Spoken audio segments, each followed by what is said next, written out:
when a client asks you for something more, you have to give him or her something more.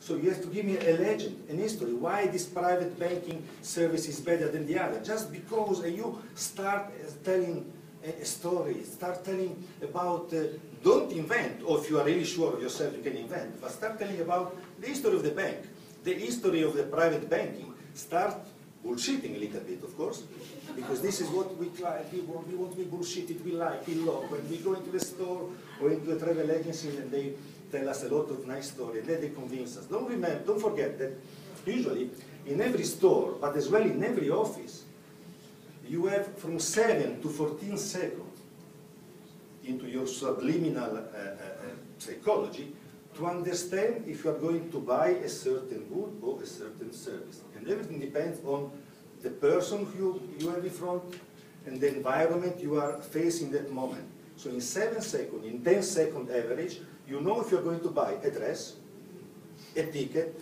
or a banking service. It's depending from the smell of the person, the smell of the environment, depends from the physical attitude of the person you're speaking to.